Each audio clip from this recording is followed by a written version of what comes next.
People are shopping for EVs, and there's a lot more shopping to be done now compared to December of 2019 when the Fisker Ocean was first unveiled. But I'm still holding my place in line. So, while we're waiting, we might as well take a peek at the competition. I've had a lot of requests for my take on certain EVs, as well as comparisons to those EVs and the Fisker Ocean. So I've researched, rated, and ranked them all, just for you. First, I'll get real nerdy and do a bunch of numbers. Then, I'll get real snarky and do a bunch of awards based on American cultural icons and some older cars, which could also be American cultural icons. And if the nerdy part isn't nerdy enough for you, maybe I'll make a little nerdier one right here. Let's go through the comparison score right now. The first 50 points are based on the things that matter the most for you when buying an EV, each with its own weighted significance. This is the nerd score, or never enough residual data. But it's not officially an acronym because I don't want to make Pharrell upset. You think that you can get away with it. Range is 10 points. Charging, also 10 points. Power is 10 points. Utility is 10 points. Then the final 10 out of the objective 50 is bidirectional charging, service, over-the-air updates, US tax incentives, and finally wait time. Notice I didn't include price. This is a constant variable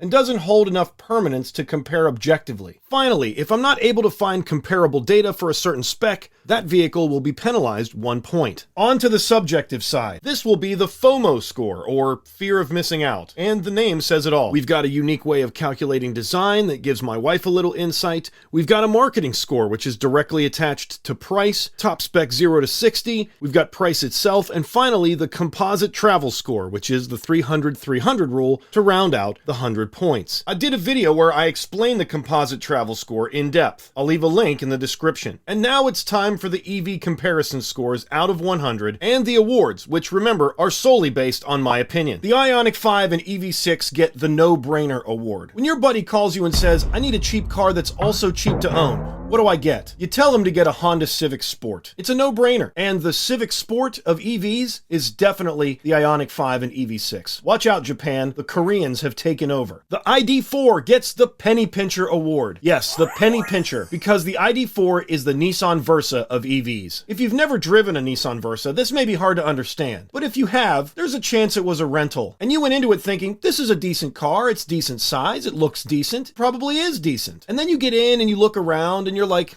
this is fine. Turns out fine is a very strong compliment for the Nissan Versa. It looks okay, but they cut corners everywhere. And the more time you spend in it, the more that stands out. Add up a whole bunch of cut corners and what do you get? The Volkswagen ID4. But with those 30-minute charging sessions being free, a tax credit, and a low base price to start, it will be cheap, and that's why you bought it, right? The Vinfast VF8 gets the Milli Vanilli Award. There's nowhere near enough data to even give it a score, plus they made up a range number. They got busted by the EPA. The vehicle delay is also a bad look. All in all, sounds a lot like Milli Vanilli to me. The Mercedes EQ lineup gets the Dirty Dozen Award. Aside from being shaped exactly like an egg, this entire lineup, and I can say this with confidence because the EQ lineup is being phased out for a different nameplate, is not only shaped like an egg, but costs like an egg right now. The Genesis GV60 gets the Dude That Was Right Award. Bear with me. Ever been talking to someone at a bar or a family reunion or a social gathering,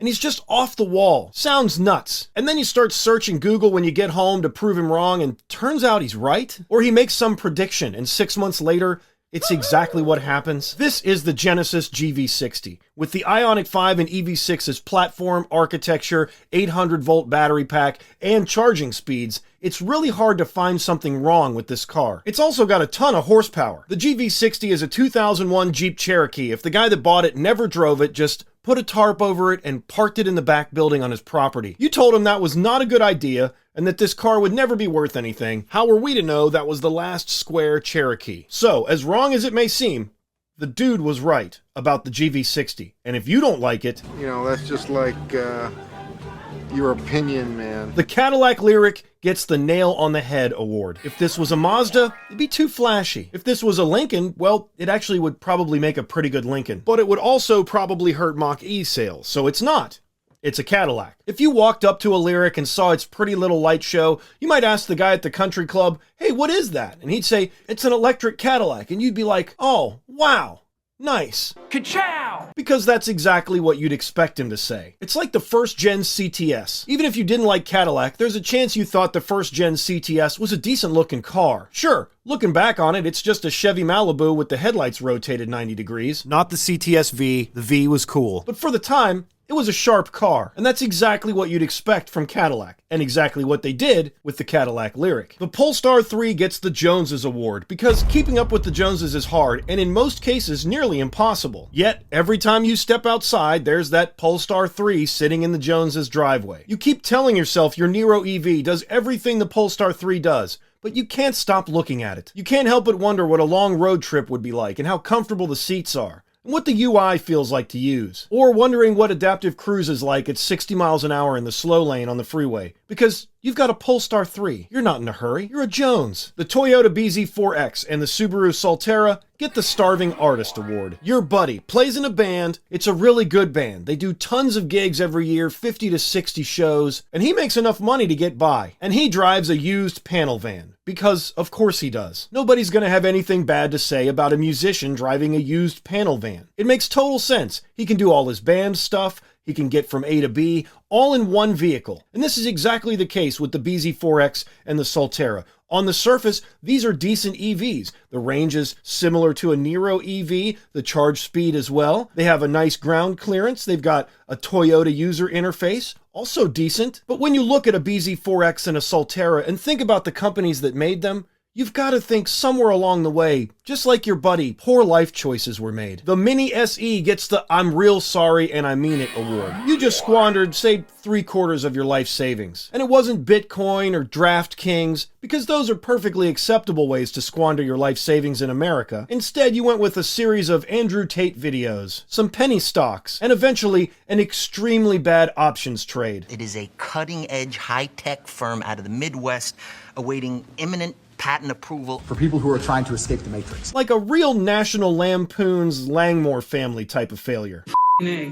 Shut up. And that's hard to explain at the dinner table, let alone church and the birthday parties and bar mitzvahs. And now your wife has found out, and you've got to fix it. Using the remainder of that nest egg before your wife has a midlife crisis twice as bad as the one you just had and runs away with the pool boy. She's totally justified, by the way. The kids are grown. She's done her parental due diligence. And then you remembered she mentioned an EV and how those are kind of neat. That means you're going to get her the neatest one. And in a cool color. Something her friends will like. $37,000 later, you've got a bow, a wing, and a prayer wrapped around the most expensive 100 miles of range that money can buy. It's a 1998 Sebring convertible. It's a 2019 Buick Cascada. It's a 2005 Ford Thunderbird, for that matter. And I'm pretty sure it comes up when you type in midlife crisis on Wikipedia. Also, keep an eye on the pool boy. The Q8 E-Tron gets the Puff Daddy Award because you can change your name as many times as you want, but Biggie called you Puff.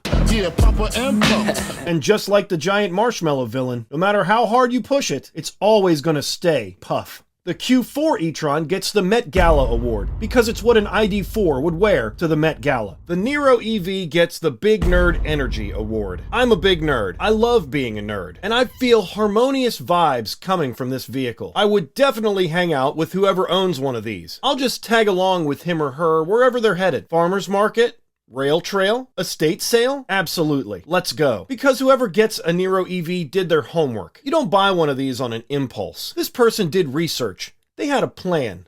I can feel it. The E-Tron GT gets the Liam Hemsworth Award. Talent, looks, a healthy career. He's got it all. But most people will confuse him with his older brother. The E-Tron GT is a Mazda Navajo, a Mercury Mountaineer, a Plymouth Voyager, and a Isuzu Hombre. If you don't recognize those names, you still know the family. The Polestar 2 gets the Mad Catz Award. It's 1997, and the big sleepover is tonight. And as you're playing Mario Kart 64 to brush up on your sleepover skills, you realize you've only got 3 controllers. You need a 4th one. And fast. So, you get a ride to Walmart from mom, and of course they're out of N64 controllers. But right there on the bottom shelf, for 15 bucks cheaper in fact, is the Mad Catz version. The first thing you think is that there's going to be some heated rock, paper, scissors tournaments tonight to see who's stuck with that Mad Catz controller. But then, you remember Chris actually likes the Mad Catz version better.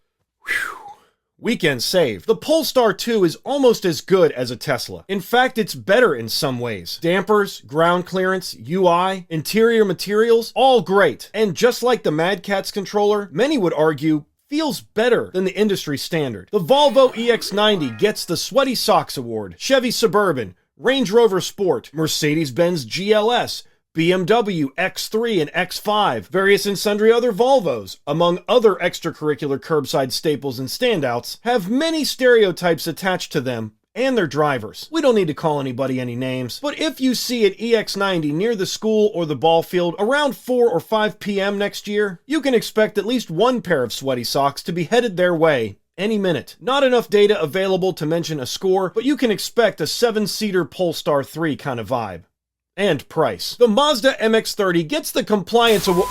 The Hyundai Ioniq 6 gets the Sonata Award. If the Honda Accord is a car in real life, the Hyundai Sonata is the Grand Theft Auto version. Accord front, Jetta rear end in the 90s. Taurus front, Civic rear end in the 2000s. Hyundai wasn't doing then what they do now. They made affordable knockoffs and cheap imitations. Words to describe Hyundai in the 2020s? Bespoke, first in class, innovative, and of the year. But they didn't forget their design roots. Except, this time, instead of going after Honda and Subaru and Volkswagen, they're going after Porsche. If this isn't a 4-door GTA 911, I don't know what is. Kudos, Hyundai. The BMW i7 gets the Prom Queen Award. If Hollywood doesn't put the next Nickelodeon, Disney Plus, MTV Prom Queen in one of these, they've really lost touch. The Genesis G80 EV gets the S500 Award. If you ask me, a man in his 40s, what I aspired to drive when I was too young to drive, it was most certainly an S500. They were so cool, I felt cool when I saw one. But if you ask a 15-year-old today what they'd like to drive when they grow up and settle down, it might be a Genesis G80 EV. The Jaguar I-Pace gets the Assistant Coach Award. First to arrive, last to leave, and almost nobody notices. Great game, Billy.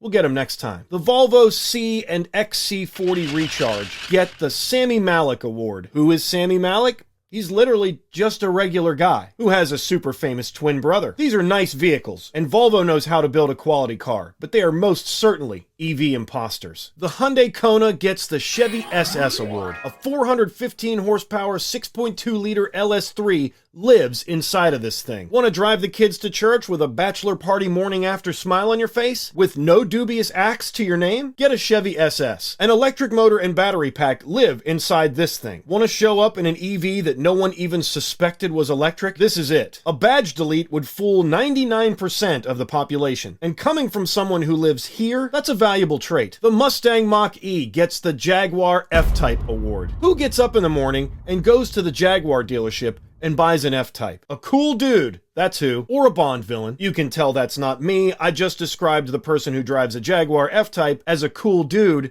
like I'm fresh out of a 1992 Pauly Shore movie. Jaguar. I'm a villain, I'm Jaguar. Oh, that's bad. But I sure would feel cooler if I had a Mach-E. I'd love to drive one in Grabber Blue through the mud, just to know what it feels like to hand wash and wax it back to showroom shine. Then I'd have to go skydiving to keep Pauly Shore from making me give it back. Ice Mustang owners, please feel free, vent to me in the comments that it's not a Mustang and it's not cool, but in my opinion, the Mustang Mach-E is the second coolest EV available under $100,000. Almost as cool as an F-Type or a Bond villain. The Bolt EV and EUV get the Piano Black Interior Award. Piano Black is totally fine when it's clean. In fact, it's kinda really sharp, but boy is it hard to keep it that way.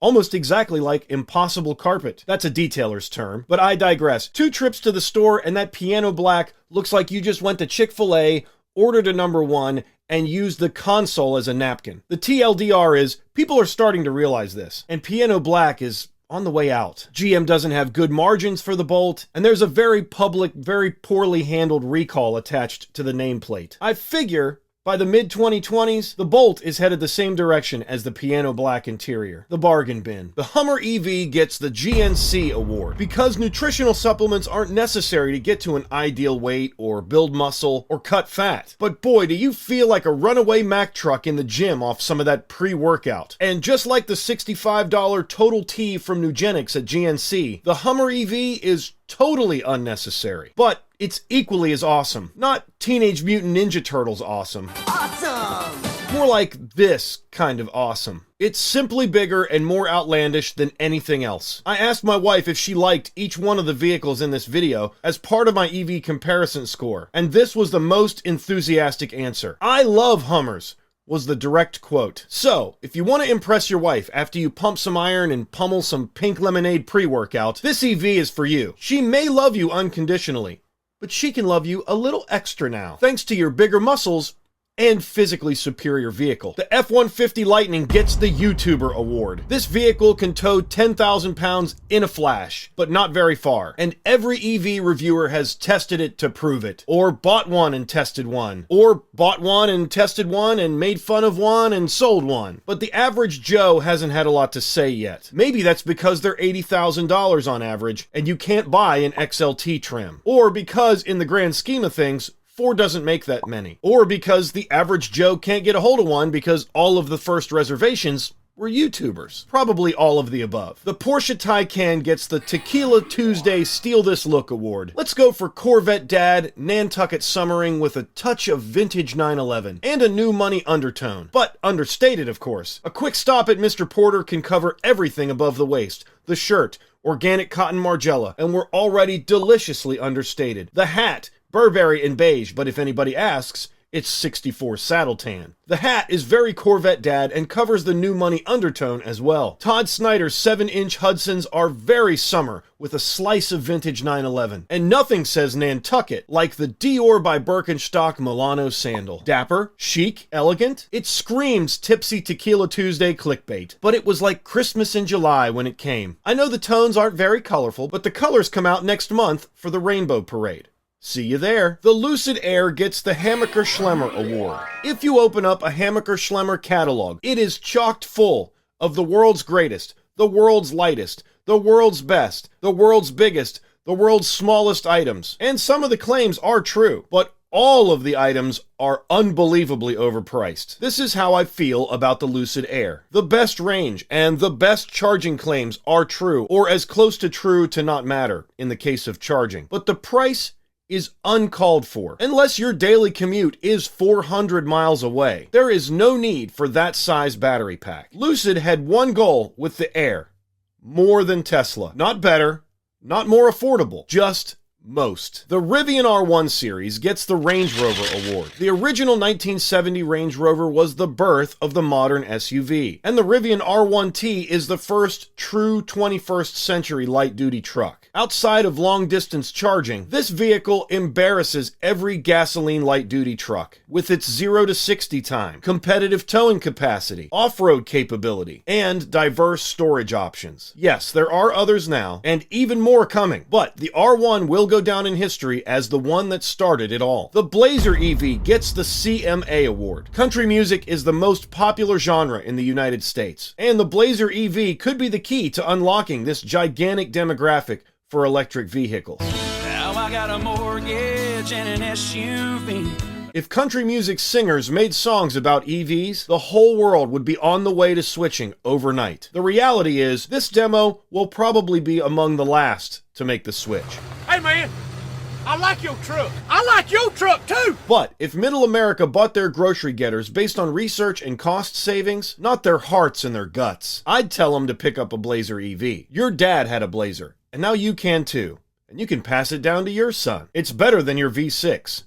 And yes, I know, them's fighting words. The BMW i4 gets the Migraine Award. I went to the BMW i4 forum, and I regret it, but people were arguing in favor of gasoline. That's right, in favor of gasoline on the BMW i4 forum. They are mad that the Electrify America rates have increased. They must not realize that charging at home, even in states with the most expensive electricity, is drastically cheaper than Electrify America and most certainly gasoline. I can make an entire video on this, in fact I might, but for now, I've just got a headache. The Kia EV9 gets the Pontiac Aztek Award. It might be super cool and have quirky features, just like the Aztek did, but I'm not gonna bet on the masses buying in just yet, even though it is Kia's first true electric SUV. It reminds me of the Dodge Nitro and the Jeep Commander. There was a time in 2009 when you could get a new, loaded Jeep Commander for $20,000 because they were that hard to sell. I don't think the EV9 will be bad, but I won't be surprised if it doesn't sell well right away. I will also be very surprised if the renders we are looking at now actually end up being the production model. No scores yet, but it's worthy of a mention. The Nissan Ariya gets the Trifecta Award. The Ariya is the friend that's always late. And they're late for 3 reasons. They're optimists. The Ariya is totally riding the coattails of the Leaf, which sold very well because it had almost no competition for several years. Part 2 of the Trifecta is fear of disappointment, and the Ariya is scared to disappoint others. It's like a yes man thing. They agree to hang out with everybody and do all the things. They say yes to everything and end up disappointing everyone by being late and being distracted all the time. Nissan has Captain Marvel herself, Brie Larson, as the face of the Ariya. And even as an MCU fan, I can't quite get behind what she's saying trying to sell me the Ariya. The stat sheet doesn't back up the promises from the ads. Almost as if Captain Larson is a distraction from the middle of the segment reality that is the Ariya. And then there's the third point of the trifecta. Your late friend is a procrastinator. Nissan has had the EV figured out for over 10 years, and the SUV is the best-selling segment on Earth. Why wait so long? If Nissan does sell any Ariyas, my purchase recommendation is as a budget used vehicle 5 to 7 years from now, just like the Leaf. And speaking of the Leaf, let's give it the Uncle Joe Award. If Uncle Joe ever had any shortcomings, you never knew about them because nobody talks about Uncle Joe. He's always at all the family get-togethers, so there's no need to wonder where he is. He seems nice, doesn't speak up very much, and never argues with anybody. But when you were real little, he always slipped you those dum-dum suckers.